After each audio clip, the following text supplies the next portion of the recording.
The emergency room was packed that Tuesday night. Doctors and nurses rushed between patients, the usual chaos of a busy hospital in the heart of the city. Dr. Rodriguez had seen everything in her 15 years working emergency medicine. Heart attacks, broken bones, sports injuries, you name it. But what walked through those doors at 11 p.m. that night? That was something entirely different. A young man came in with his girlfriend. Both of them looked embarrassed, like they didn't really want to be there. The girlfriend was doing most of the talking while the guy just stood there, looking perfectly fine. No blood, no visible injuries, not even sweating. Dr. Rodriguez wondered why they were even in the ER. "So what brings you in tonight?" she asked, pulling up a chair. The young man, let's call him David, finally spoke up. "I know this sounds weird, but I did something my trainer said was impossible. And now I'm here because my girlfriend insisted." Dr. Rodriguez raised an eyebrow. She'd heard a lot of strange things in the ER, but this was already getting interesting. David explained that he'd been training for months with a specialized fitness coach. The coach had designed this extreme physical challenge that combined multiple intense activities back to back. It involved altitude training simulation, ice-cold water immersion, and a brutal cardio workout that would push anyone to their absolute limit. "My trainer told me very clearly," David said, looking down at his hands.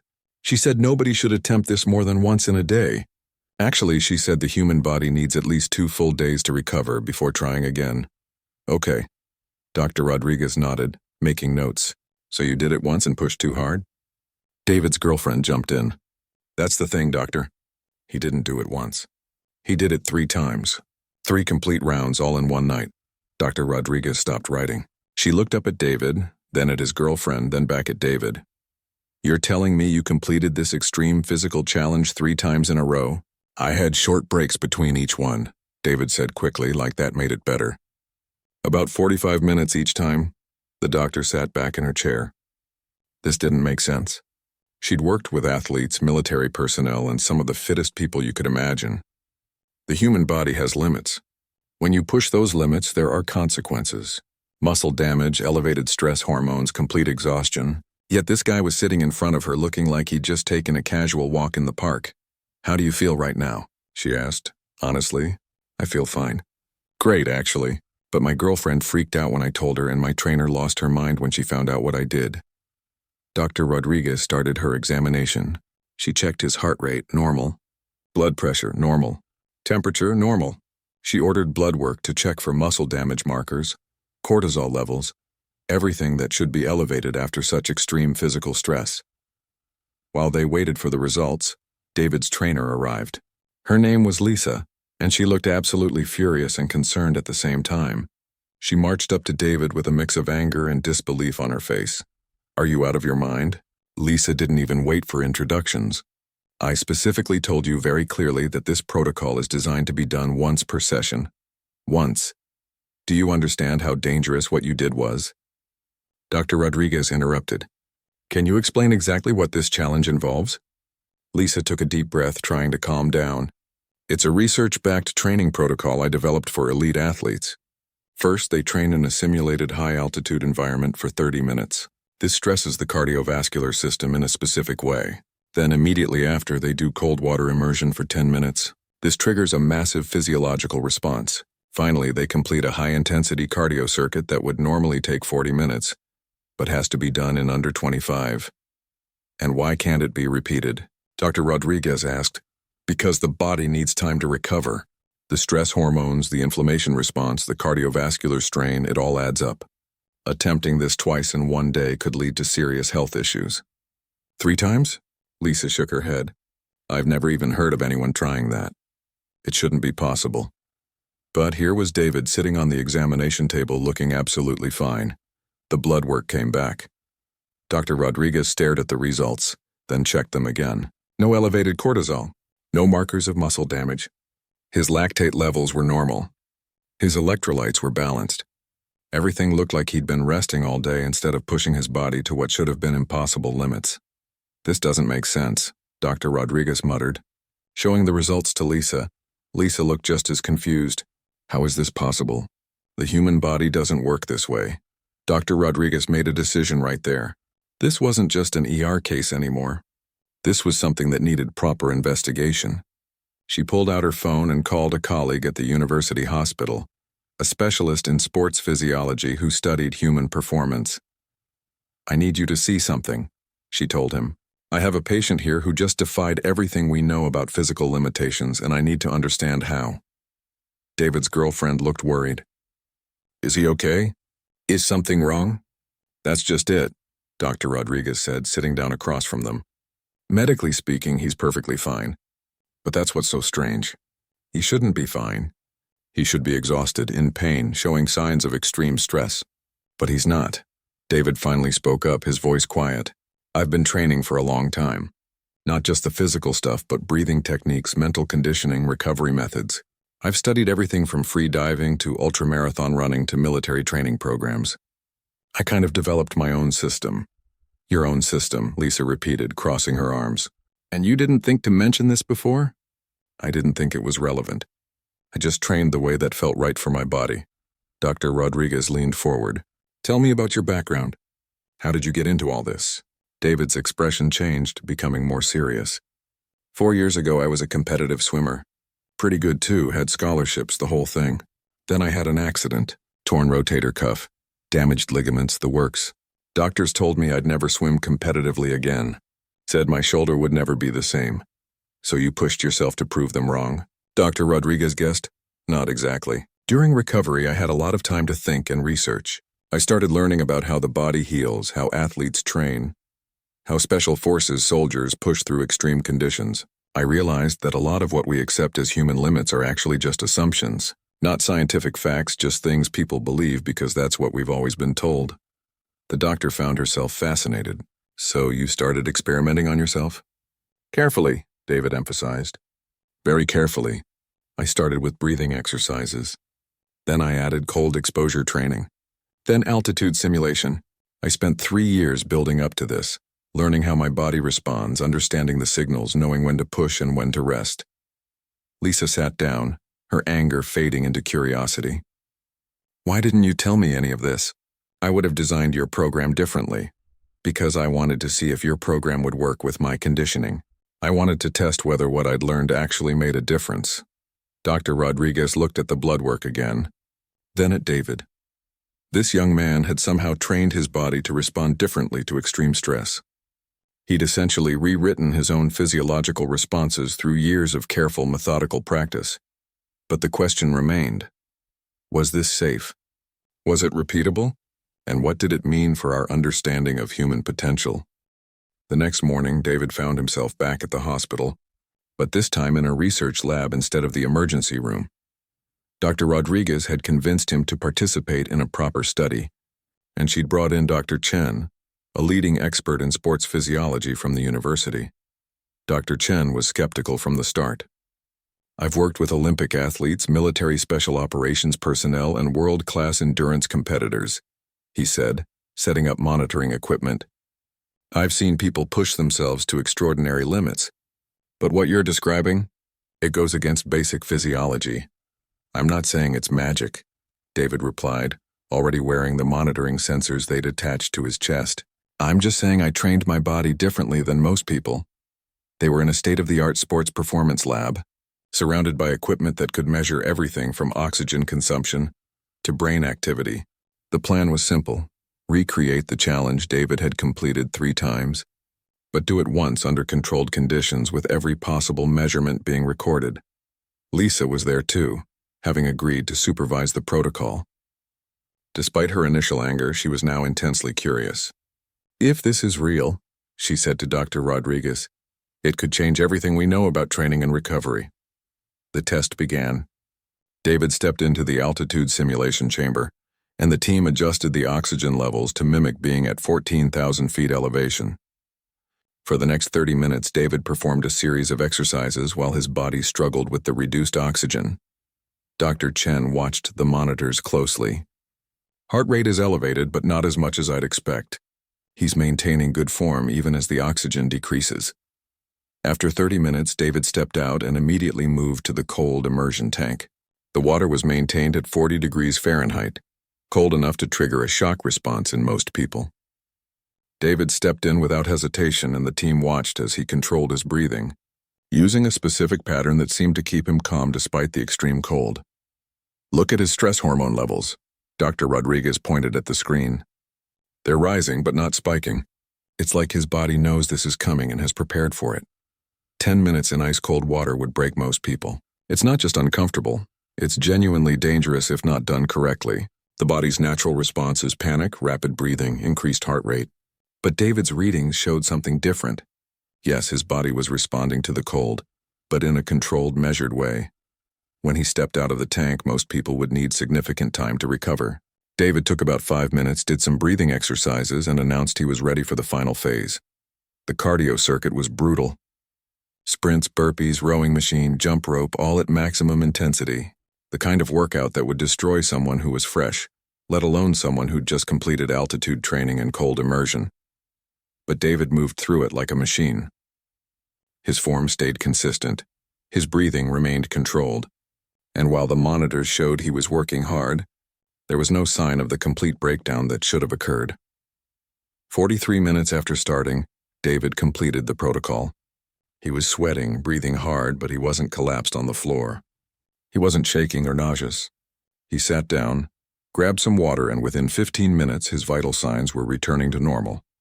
Dr. Chen stared at the data in disbelief. "This shouldn't be possible. The recovery rate alone defies everything I know." Over the next few hours, they continued monitoring David. They took blood samples, checked his muscle function, measured his cognitive performance. Everything pointed to the same impossible conclusion. His body had handled the extreme stress far better than it should have been able to. "Okay," Dr. Rodriguez said, pulling up a chair next to David. "You need to explain exactly how you trained yourself to do this." David took a sip of water and nodded. "It started with breathing. I studied techniques from free divers, people who hold their breath for minutes at a time underwater. They've learned to control their autonomic nervous system in ways most people never do, so I practiced those techniques for months until I could slow my heart rate, lower my blood pressure, basically put my body into a recovery state on command." "Like meditation?" Lisa asked, similar but more specific. Then I added cold exposure training. Started with cold showers, worked up to ice baths. The key was teaching my body not to panic, not to see the cold as a threat, but as just another condition to adapt to. Dr. Chen was taking notes frantically. "And the altitude simulation?" "That came later. I spent time hiking at high elevations, letting my body adapt naturally. But I also learned to control my breathing to maximize oxygen efficiency. It's not about breathing more, it's about breathing better." "But these are all established training methods," Dr. Rodriguez pointed out. "Athletes use them all the time. Why is your response so different?" David was quiet for a moment, thinking. "I think it's because I combined them differently. Most training programs focus on one thing at a time. Build endurance, then work on strength, then maybe add some altitude training. But I approached it holistically. I trained my nervous system, my cardiovascular system, my mental resilience all together as one integrated system." Lisa leaned forward. "When you were recovering from your injury, you had time most athletes don't have. You spent 3 years building this foundation." "Exactly. I wasn't in a rush. I didn't have competition deadlines. I just focused on understanding my body, listening to it, learning what it was capable of when I removed the mental limitations we all carry." Dr. Chen looked at the brain activity scans. "There's something interesting here. During the challenge, your anterior cingulate cortex showed unusual activity patterns. That's the part of the brain involved in pain processing and cognitive control. I trained that too," David said. "Pain is partly physical, but it's also how your brain interprets signals. I practiced sitting with discomfort, not fighting it or running from it, just experiencing it and letting my brain learn that it wasn't actually dangerous." The implications were staggering. David hadn't just trained his muscles or his heart. He'd trained his entire nervous system to respond differently to stress. But Dr. Rodriguez had concerns. "Here's what worries me. You've spent years developing this conditioning. You know your body intimately. You understand the signals, you know when to push and when to stop. But what happens when other people hear about this? What happens when someone tries to copy what you did without that foundation?" David's expression became serious. "That's why I've been careful about talking about it. I know it sounds impressive, but it took years of patient work.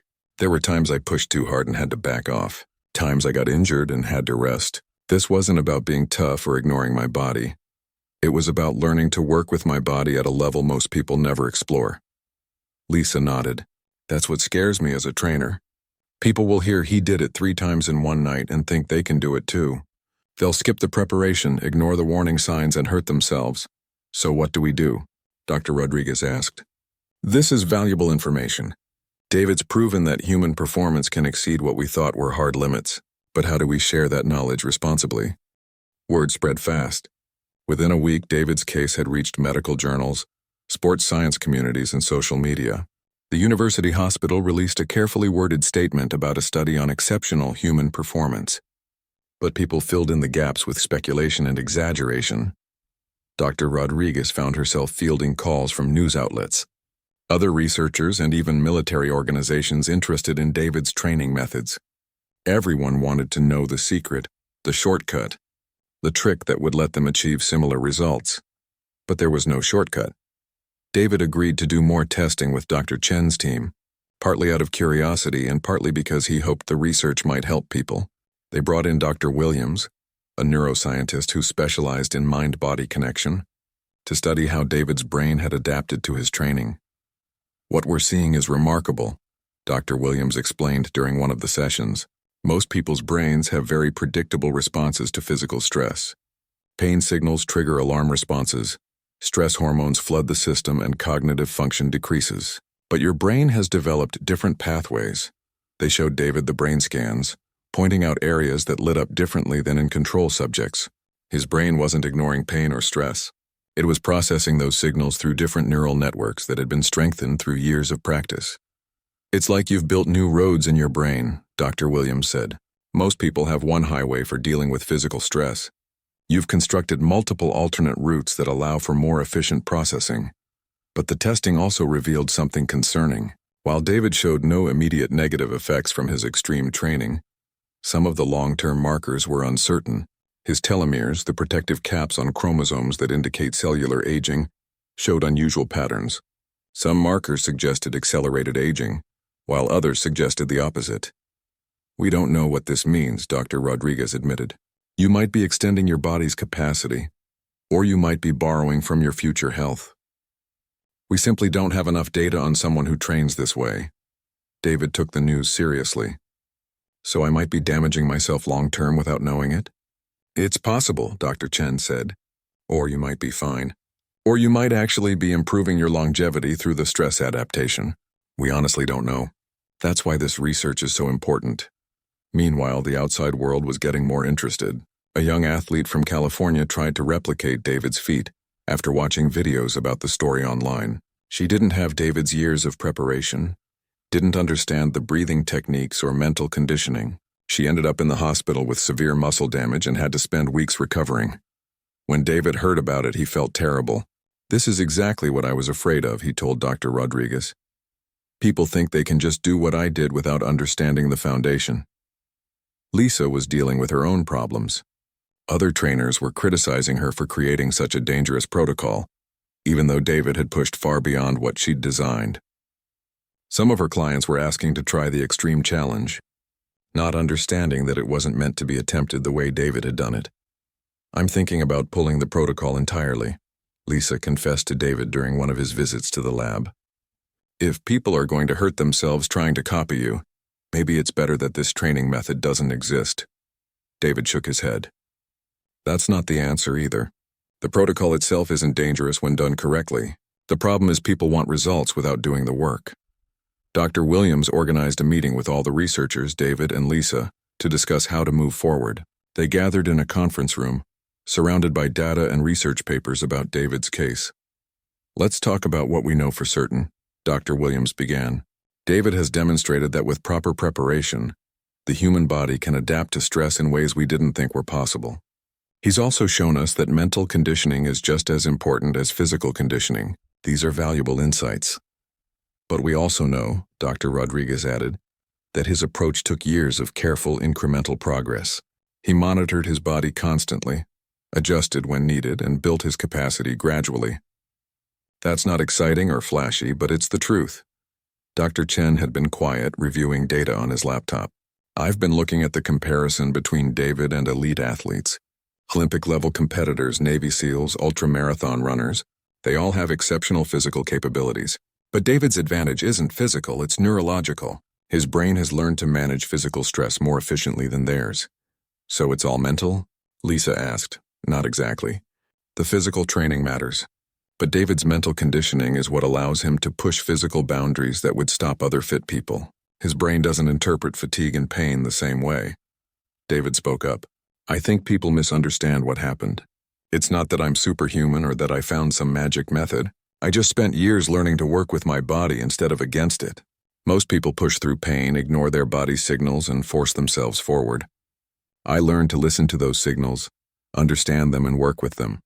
That's a subtle but important distinction, Dr. Williams noted. You're not overriding your body's responses, you're managing them more effectively. The conversation shifted to the ethical questions. Should they publish detailed findings? Would that help or hurt people? Was there a way to share David's insights without encouraging dangerous imitation? I think we need to be honest about the time and effort involved, David said. If we publish something, it should focus on the 3 years of preparation, not the one night of performance. The impressive part isn't that I did the challenge 3 times. The impressive part is the years of work that made it possible. Dr. Rodriguez liked that approach. We could frame it as a case study in long-term adaptation, rather than acute performance. Focus on the process, not the outcome. But there was another concern. Several companies had already contacted the hospital, wanting to commercialize David's methods. Supplement companies claimed their products could replicate his results. Fitness programs advertised David's secret training protocol, even though David had never released any such thing. This is getting out of control, Lisa said, showing them advertisements on her phone. They're using your story to sell products and programs that have nothing to do with what you actually did. David looked frustrated. How do we stop that? We can't, Dr. Chen said bluntly. Once information is out there, people will use it however they want. The best we can do is provide accurate information and hope people listen to the truth instead of the hype. Dr. Williams suggested a different approach. What if David worked with us to create an educational program? Not a training protocol that promises similar results, but an educational resource that explains the science, the risks, and the realistic timeline for this kind of conditioning. Like a documentary or research paper? David asked. Both. Multiple formats for different audiences. Medical professionals need the detailed data. Trainers need practical guidelines. Regular people need to understand why they shouldn't try to copy you without proper guidance. The group discussed logistics for hours.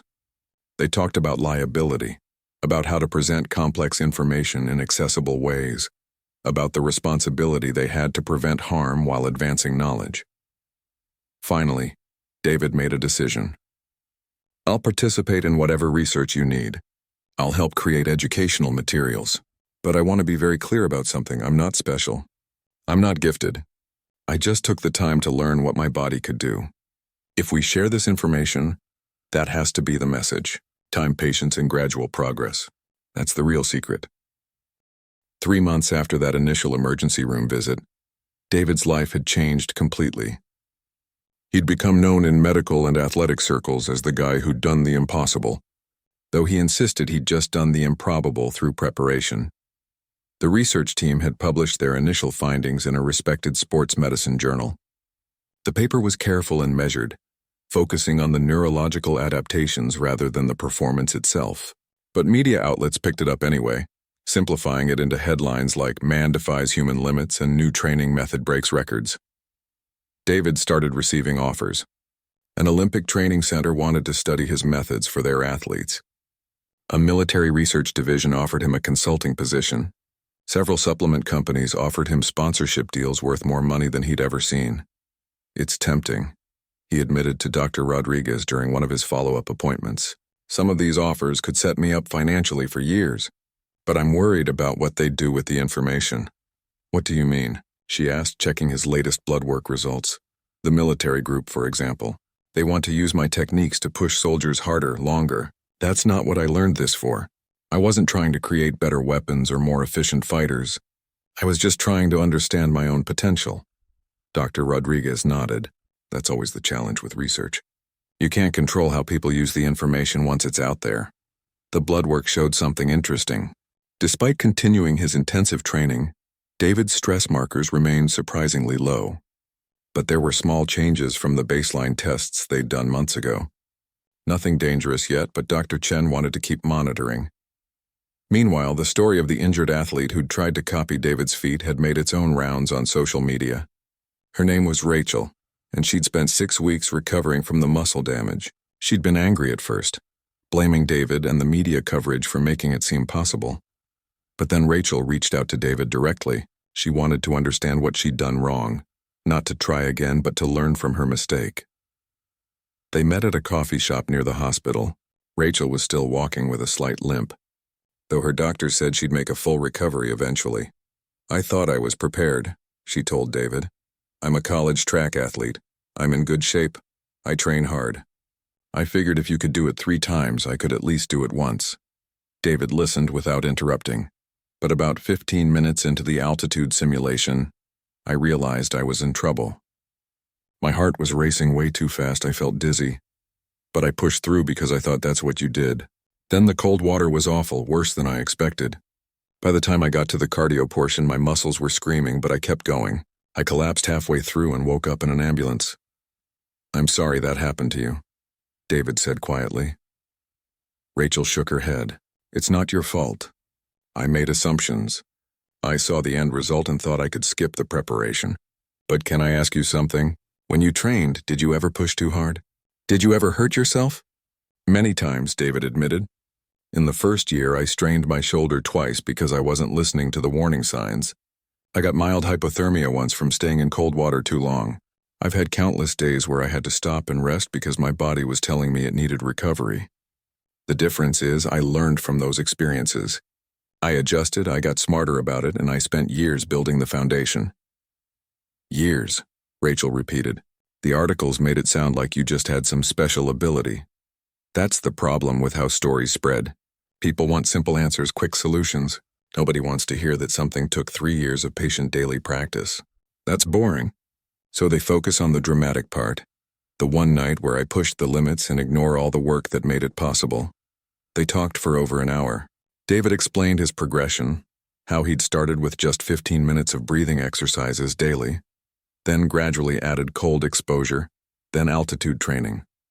He showed her his training journal, years of notes about how his body responded to different stresses. "This is incredible," Rachel said, flipping through pages of detailed observations. "You treated it like a science experiment." Because it was. I was experimenting on myself, so I had to be careful and systematic. If I'd just thrown myself into extreme training without this foundation, I would have ended up hurt like you did. Rachel left that meeting with a different perspective. She started a blog about her experience, not promoting David's methods, but warning about the dangers of trying to copy extraordinary achievements without understanding the preparation behind them. Her story resonated with people. Other athletes came forward with their own tales of injuries from trying to replicate feats they'd seen online. Trainers shared their frustrations with clients who wanted results yesterday and weren't willing to put in the slow, patient work required for real progress. David found himself becoming an unexpected advocate for patience and process. He gave interviews where he talked less about the challenge itself and more about the years of preparation. He emphasized the mistakes he'd made, the times he'd had to rest and recover, the countless boring days of simple exercises that built his foundation. Not everyone liked this message. Some people accused him of gatekeeping, of trying to make himself special by claiming his methods required years of work. Online forums debated whether he was being honest or just trying to protect his reputation. "Let them debate," Lisa told him. "You're doing the right thing by being honest about the process," but the criticism still stung. David had never wanted to be famous or controversial. He just wanted to see what his body could do, and now he was caught up in arguments about human potential, training philosophy, and what was possible versus what was advisable. Dr. Chen's team continued their research, now including comparison studies with other athletes. They found that while David's neurological adaptations were unique in their extent, other elite performers showed similar patterns to a lesser degree. The brain's ability to manage physical stress appeared to be trainable, though it required the kind of patient, systematic approach David had used. "This could actually change how we train athletes," Dr. Chen told the research team during one of their meetings, "not by having them do extreme challenges, but by incorporating neurological conditioning into standard training programs, teaching them breathing techniques, stress management, mental resilience alongside physical conditioning. Dr. Williams was working on a training protocol based on David's methods, but designed for gradual progression over years. It started with simple breathing exercises, added cold exposure very slowly, and emphasized listening to body signals rather than pushing through them. The key insight, Dr. Williams explained, is that David didn't overcome his body's limits. He expanded them gradually through consistent adaptation. That's the message we need to get out there. They decided to create a comprehensive educational program, with David's cooperation. It would include the science behind stress adaptation, detailed progression guidelines, and most importantly, warnings about the dangers of rushing the process. But before they could launch it, something unexpected happened. A well-known fitness influencer posted a video claiming he'd replicated David's feat, completing the challenge 3 times in one session. The video went viral, showing the influencer looking exhausted but triumphant, claiming he'd proven that David's methods worked for anyone. David watched the video and immediately knew something was wrong. The fitness influencer's name was Tyler Brooks, and he had millions of followers across social media platforms. His video showing him completing the challenge 3 times had exploded online, racking up views and engagement far beyond anything David had experienced. But David noticed details that troubled him. Tyler's form deteriorated significantly by the second round. During the cold water immersion in the 3rd attempt, his lips looked dangerously blue, and in the final cardio circuit he nearly collapsed twice but kept pushing through, his movements erratic and uncontrolled. "This is going to end badly," David told Dr. Rodriguez when he showed her the video. She agreed. "He's showing classic signs of severe physical distress. His body is screaming at him to stop, and he's ignoring every signal." They tried to reach out to Tyler through his management, offering to discuss the proper protocols and warning about the risks. But Tyler's team saw it as jealousy, an attempt by David to protect his uniqueness by discrediting others who could do the same thing. 2 weeks later, Tyler posted a follow-up video. He looked terrible, dark circles under his eyes, his movements sluggish. He admitted that since completing the challenge, he'd been experiencing chest pain, severe fatigue, and muscle weakness that wouldn't go away. His doctors had found elevated cardiac markers and were concerned about long-term damage. "I thought I was prepared," Tyler told his millions of followers. "I'm a fitness professional, I train every day, I'm in great shape. But this challenge broke something in me. I pushed past what my body could handle and now I'm paying the price." The video changed the conversation overnight. Suddenly people weren't debating whether David's feat was possible. They were questioning whether it should ever be attempted at all. David felt conflicted. He was glad people were finally taking the warning seriously, but Tyler's suffering weighed on him. He reached out again, this time successfully getting through to Tyler directly. They talked over video chat, Tyler looking weak but willing to listen. "I saw your first video," David said, "and I could tell you were in trouble. The way you moved, the signs of distress, I've pushed my limits too. But I learned to recognize when my body was approaching real danger versus just experiencing discomfort." Tyler sighed. "I thought discomfort was the point. Push through the pain, that's what we tell people. Mind over matter. That's the misunderstanding that gets people hurt," David replied. "It's not mind over matter, it's mind and matter working together. Your body gives you signals for a reason. Pain, exhaustion, those aren't obstacles to overcome, they're information to process and respond to appropriately." They talked about Tyler's training background. Despite being a fitness influencer, he'd never done systematic stress adaptation work.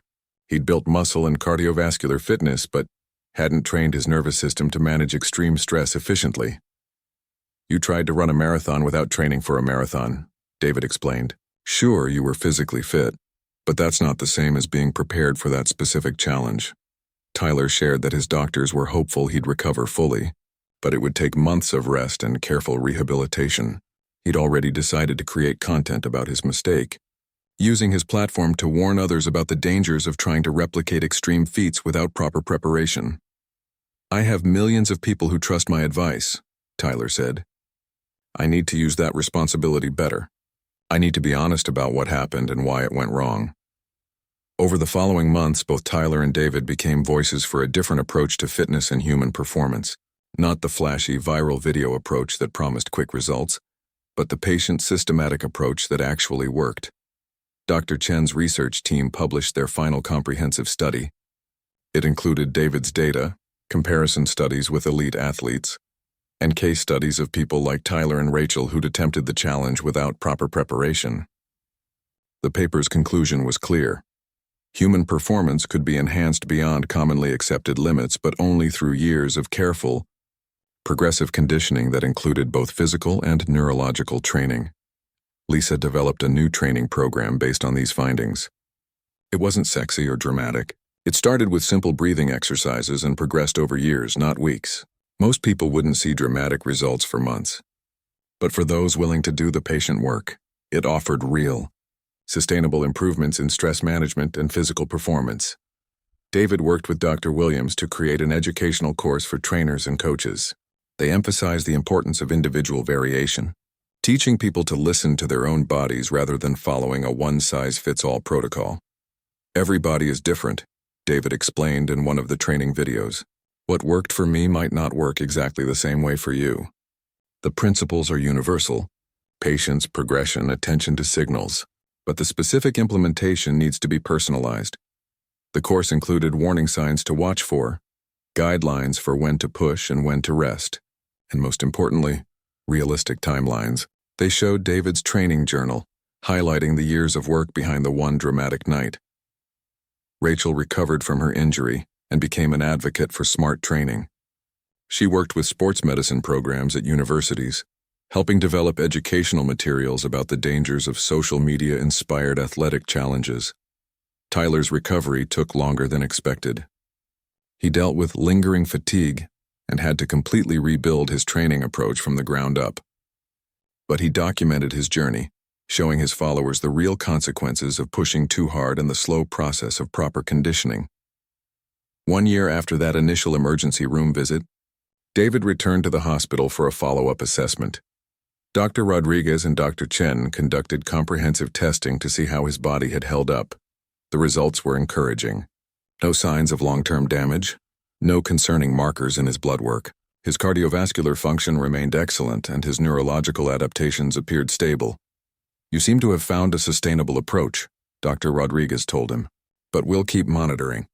You're still our only long-term case study." David had made peace with his situation. He'd turned down the big money offers from companies that wanted to commercialize his methods in ways he didn't agree with.